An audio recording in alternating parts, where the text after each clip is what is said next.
I returned home from the attorney's office that warm July afternoon, feeling as if I were walking on air. My late brother had left me his lovely lake house and 2 upscale downtown condos in his will.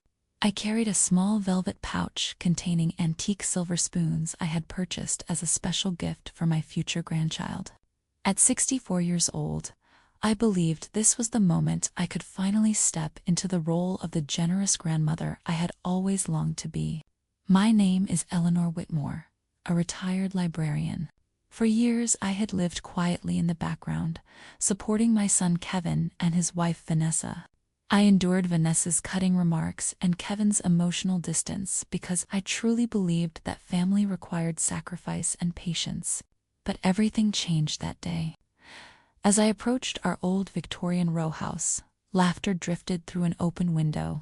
Kevin's familiar deep chuckle blended with Vanessa's sharp giggles. I smiled warmly, eager to share my wonderful news. I was about to tap on the glass when something in their tones stopped me cold. I moved closer, staying hidden behind the thick ivy, and carefully peeked through the lace curtains. Vanessa stood in the middle of the living room, wearing a loose tunic.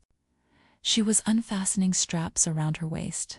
With obvious relief, she removed a prosthetic pregnancy belly, a carefully crafted foam and fabric device, designed to mimic a 6-month pregnancy. She tossed it casually onto the sofa. "I'm burning up in this thing," she complained, stretching her completely flat stomach. "Kevin, hand me a beer." My son, lounging comfortably in the armchair, laughed and passed her a cold can. "Hang in there, babe. Mom is totally hooked. You saw how she dotes on you.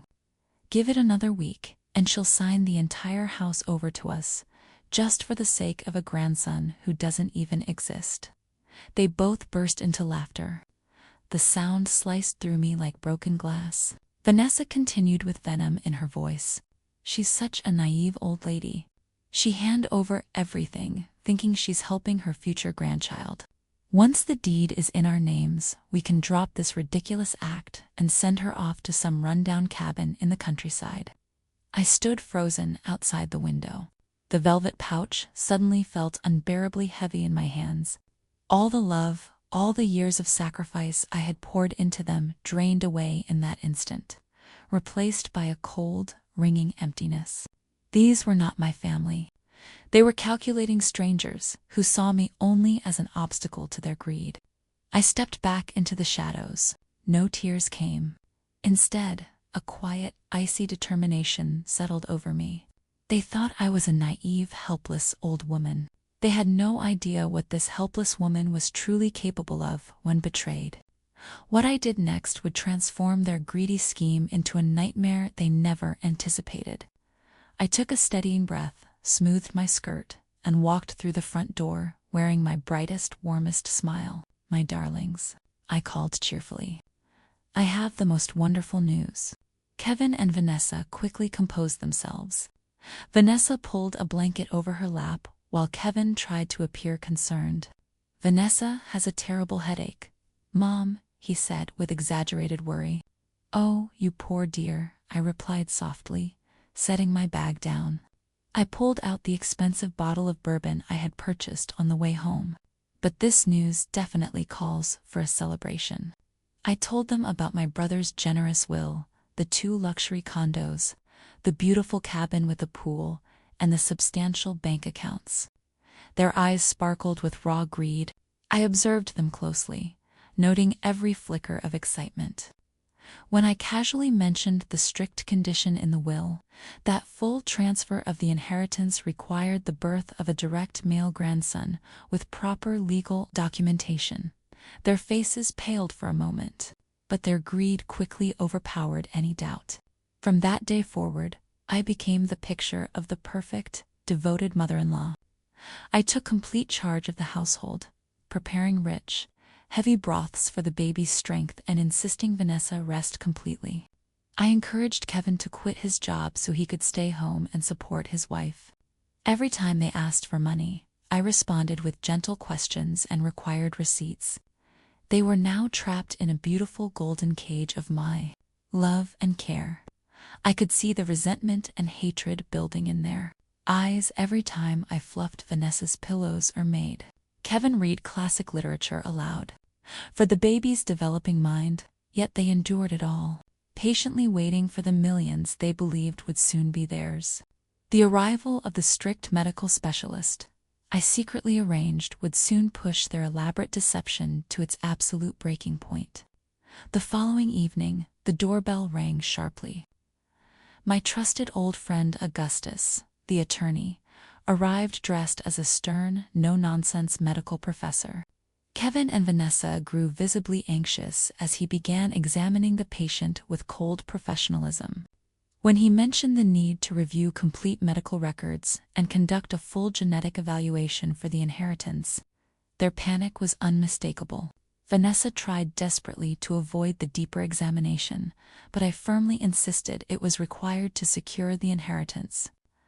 Augustus played his role flawlessly, dropping subtle hints about past medical complications that left Vanessa sweating and rattled. The trap I had set was closing in beautifully around them. In the days that followed, I intensified my attentive care. I measured Vanessa constantly for custom-made baby clothes, using sharp pins that occasionally found their way a little too close to her prosthetic belly. I pressured them to sell personal possessions to demonstrate their commitment to the family. Kevin reluctantly sold his prized car, expensive watch, and gaming equipment. The more they sacrificed, the more warmly I praised them. Their frustration and fear mounted with every passing day. I overheard their frantic late-night whispers about faking a birth or temporarily acquiring a baby. Their greed had transformed them into people willing to cross any moral line. The night I dramatically burned the money they had desperately scraped together would mark the true beginning of their complete downfall. On Friday evening, Kevin handed me a thick envelope containing $15,000, everything he had received from selling his most prized possessions. Vanessa watched with hungry eyes from the doorway. I took the envelope, examined the cash for a moment with appreciation, then calmly walked to the fireplace and dropped the entire stack into the roaring flames. Kevin let out a horrified scream and lunged forward, desperately trying to rescue the burning money. Vanessa shrieked in pure shock. I stood watching calmly as their hard-earned sacrifices turned into black ash. Money comes and goes, I told them quietly, but trust and respect are what truly matter. Unfortunately, both of you failed that test completely. Vanessa's carefully maintained mask finally shattered. She erupted in rage, calling me every vicious name she could think of, and openly admitting she had never loved Kevin. She had only wanted access to the money. Kevin sat broken and defeated on the floor, as his wife revealed her true, heartless nature. Their carefully constructed world was collapsing around them. When Vanessa attempted to steal valuable items from the house, I had professional movers waiting outside. I had them both removed from the property that very night. Kevin begged and cried desperately, but I remained completely firm. They had chosen greed over family loyalty. Now they would live with the full consequences of their choices. The final revelation about the true nature of the inheritance would deliver the crushing blow to their already shattered egos. 1 week later, I sat calmly in Augustus's office as he completed the final paperwork for the real inheritance. My brother had left me substantial wealth, worth millions, with no hidden debts or complicated conditions. The entire story about needing a male grandson had been a complete fabrication. I created to expose Kevin and Vanessa's true characters. They had completely destroyed their own lives chasing a fortune that never existed in the way they imagined. I retained ownership of the properties and began traveling, finally living the peaceful, dignified life I deserved. I also donated a significant portion of the inheritance to local charities supporting elderly women and single mothers. Looking back on everything that happened, I feel no regret for my actions. The experience taught me a painful but necessary truth. Love without respect eventually becomes a dangerous trap. Sometimes, the greatest gift a mother can give her child is the opportunity to face the full consequences of his choices. The profound lessons from this journey about betrayal, greed, and the power of reclaiming your own worth. This story serves as a powerful reminder that we must never allow anyone, even family, to take advantage of our kindness and generosity.